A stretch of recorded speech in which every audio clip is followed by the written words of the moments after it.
So thank you everybody who sent a message and text as well with a suggestion of a question that you'd like me to ask the panel. So I have 5 questions here that I've chosen, and we're going to go through and basically ask the same question to each of our speakers. And that will give you a little insight into them, how they see things. Some of the questions are very quirky, which would be really cool.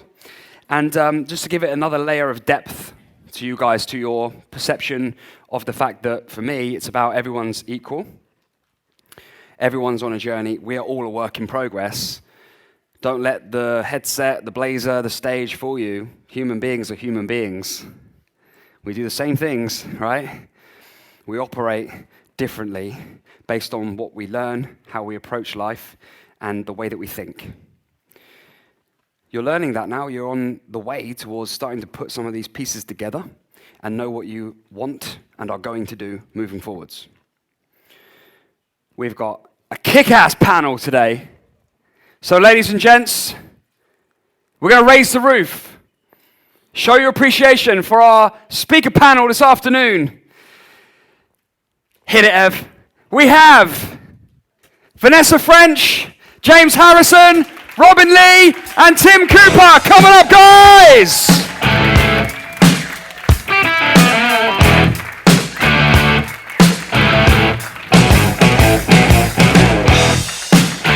Give it up for the panel! Oh, man.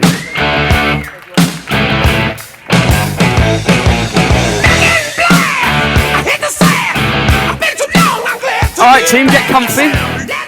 Get comfy. I love this. I love this session. Alrighty, so, Tim, the struggle is real. When your jeans are sprayed on, you have to pull your leg up over the other leg. Once it's there, it's there. You're committed now, mate. I can't move it now. Committed. That's it. Yeah. I like commitment. So the way this is going to work, I'll ask a question. You guys will take the mic here, answer the question, pass it to the next person. Then question 2, pass it back this way, and so on. We've got 5 questions. All right, let's start with a really... there we go. Where's the thingy? There we go. So Tim, start with a really good question to begin with. First of all, who in your life inspires you the most? My mum. Ah. Knew that would happen. It's definitely my mum. Because she is stuck with me no matter what, and she's always got an answer. Most of the time, that's not right, it's wrong, but it's an answer that I need at that time. And she inspires me to share who I really am, my vulnerability, because she knows how many people that can inspire. So whenever I'm feeling like I'm not enough, because that does happen sometimes, like most of us, I tap into her a lot. So she's been a massive influence in my life, and that's predominantly who's going to help me right now leave my legacy. What's your mum's name? Yeah. You don't want to meet my mum, trust me. What's your mum's name, Tim? Ain't I enough? Bloody hell, imagine What's meeting your my mum's mum. Deb. Deb. Big shout out to Deb. Shout out to Deb. Thank you, Tim. Round of applause for Tim. Robyn, same question. Who inspires you? So for me, it would be my sister, who is a year older than me. And she has always been kind of my role model. And she has got 3 kids, 1 on the way. She's a full-time marketing director. She's a full-time mum. I know not on her own, there's a lot of other people like that, but I find her very inspiring because of what she actually does, but also the way that she does it. And she has so much kind of care and emotional intelligence with what she does. And she just trains herself in whatever it is. And yeah, just really inspiring to kind of be an absolute all-rounder. What's her name? Rachel. Shout out to Rachel. Woo! Thank you, Robyn. James. So I could say so many people. People who've been to the Super Self Summit before will probably know my answer already, and that was going to be my dad. He's really transformed my life in so many ways, especially since he died a couple of years ago. But my actual answer, on the back of what I've just said, is myself. Because actually everybody needs to be inspirational to themselves. Love it, James. Thank you. Round of applause for James. Okay, Vanessa, same question to you. So many people to choose from, but the most inspirational person would be my dad, because he taught me that anything is possible. He's no longer with us, but from the age of 14, I watched him graft and push for his dreams, and that to me showed me that I could do it myself. Thank you for sharing. Thank you, Vanessa. How about you have a little think about you? What's your answer? Consider it. Maybe write it down. You can play along at home, ladies and gents. That's what I'm really gunning for in life, is the game show. Craig, question number 2. Vanessa, starting with you first. What question, I love this question, even if it was sarcastic, what question are you fed up with hearing? Oh my God. Who was that? Thanks.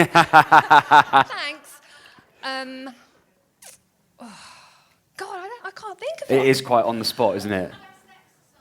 What's the what, sorry? Hang on, that's not on here. Okay, what question am I fed up of hearing? I really can't think. I think the most common one is, how do I lose the body fat? Because that is literally the question I'm asked on a regular basis by all my clients. So that one. And that. Best exercise, though, is glute thrust for your glutes. I've just realised what happened there. That was like a weird thing. You said that as an answer. I thought it was a question. Apologies. Good. Yeah, I get it. Yeah. Awesome. Thank you, Vanessa. Thank you for doing that first as well. That was hard, right? James. So mine goes into my healthcare practitioner, chiropractor mindset, and the answer is, what exercise should I have to do? It's a bit of a weird one considering we're in a personal development event, but the reason for that is because people presume that in order to get out of aches and pains in the physical realm that you have to exercise.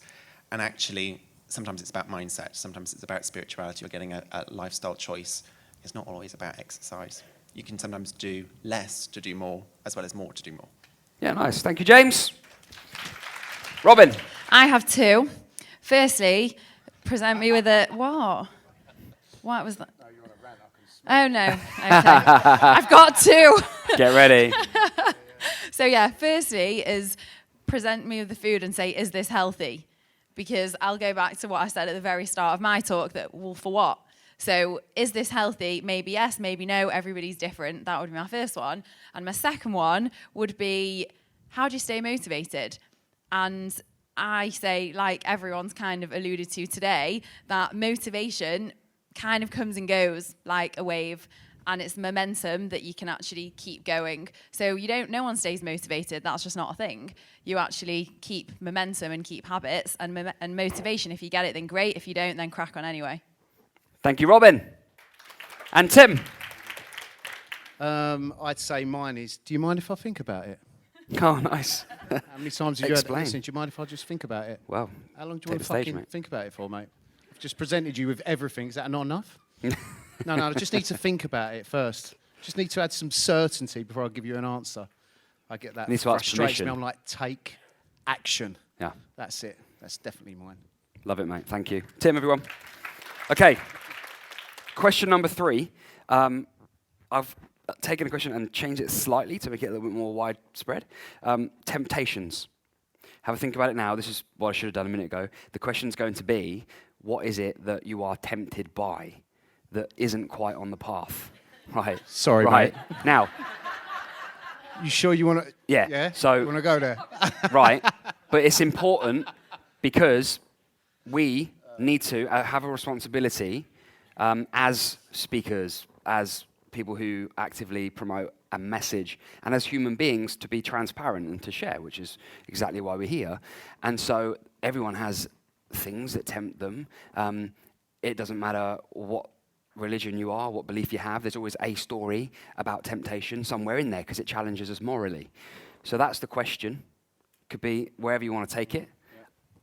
So- Get ready, everyone. Here we go. So mine, funny enough, isn't drugs or women. It's not. Or men. Or dogs or cats. Don't start. My temptation, funny enough, believe it or not, is sometimes I'm tempted not to be consistent. Right. Sometimes I think, Tim, slow the fuck down. Just relax a little bit. But I know when that happens and when I've had good rest, good recovery, me trying to fight back from that. So the other side of me taking that break, the consistency and the momentum isn't there sometimes. So for me, I get tempted to sit in that zone. Sure. So I don't normally reach my true potential off of the back of me relaxing and resting a lot. So I've got to make sure that I do that properly. I've got to make sure that I've got a good regime in place or good rituals in place that support the performance of Tim Cooper. But otherwise, sometimes I'm like, do you know what, Tim? Just have a day off. Relax a little bit. That's my temptation. Great. Thank you for sharing. Appreciate it. Thank you. Robyn. So for me, I would say it's definitely shiny object syndrome from a business perspective. And I think that when you run your own business as well, it's so much harder to control that because you actually don't have boundaries. Really, you decide your boundaries. So then, you know, it's, oh, should I just go down this business route or should I go down that business route? And it's almost like not sort of squeezing the lemon of everything on this current route before you switch.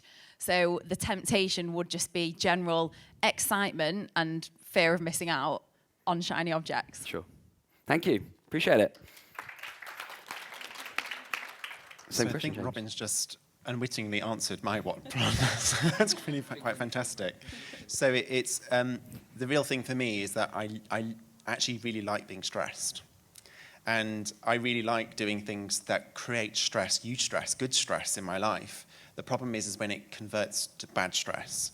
And that differentiation between the two often isn't that much. And so I can sometimes go beyond that and then start to be unwell or burn myself out, ironically, because I help people with burnout. Because it's actually one of those things that's very easy to do and very difficult to master. So I think that's the thing. I love being there for everybody, but sometimes you have to look inwards as well and look after yourself. Yep, thank you. Appreciate it, James. Vanessa? Okay, so my biggest temptation coming from a fitness background is because I used to have disordered eating. So I've gone on a rocky road of restricting calories far too much and then off the back end of that, binge eating. So I know a lot of people can relate to this when I say that the temptation is always going to be there. So if I ever feel that I need to lose some body fat, the temptation is to go for that quick fix. Even though I am a personal trainer, I know better, I have the science to back it up, there's that little voice inside your head that's going to go, yeah, but if you just only ate 300 calories a day, you'd be really skinny again. So I have to make sure I go back to educate myself and just remind myself that actually that's not the sensible thing to do. So I just want to say that if you are recovering from anything like that, then know that it's a daily progress and you just have to remind yourself and keep on top of it. So that is my temptation. Great, thank you. Vanessa, everyone. So we're going to finish on this last question, and it's a bit light-hearted. The question is, which Disney character, whose is this?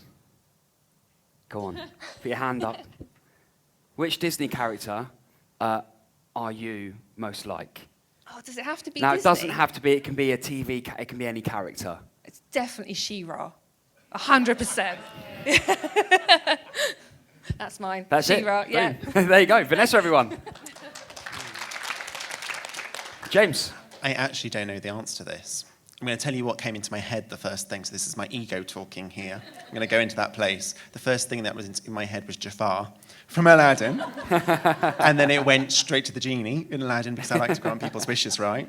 And now it's kind of somewhere in the between. But somewhere in Aladdin, I think, is the answer to that one. So I don't actually know the answer. I'm going to go with the genie, but I'm not entirely sure why. So I'll let that one cook. Trust it. Yeah. James, everyone. Okay, Robyn, over to you. Okay, I thought I was going to have a bit more time whilst you elaborated, but I didn't. I mean, the first thing that came to my head was Cinderella, but maybe that's just because she's blonde, I don't know. I mean, fictional character, I would say Olivia Pope from Scandal is kind of my little idol, but Disney character, let's just go with Cinderella. Fair enough. Thank you, Robyn. And then to finish off, please, Tim. Mine's Roadrunner. That's so me, right? Just 100 mile an hour, get out of my way. If you're not on board, see you later. That's me. It's got to go on the back here. Tim, everybody. All right, and hey, I think you'll join me in showing some appreciation, not just for the panel session right now, but for giving so much great content from stage. Let's hear it one more time for the people on the stage right here in front of us. Our panel today, Tim, Robyn, James, and Vanessa, everyone!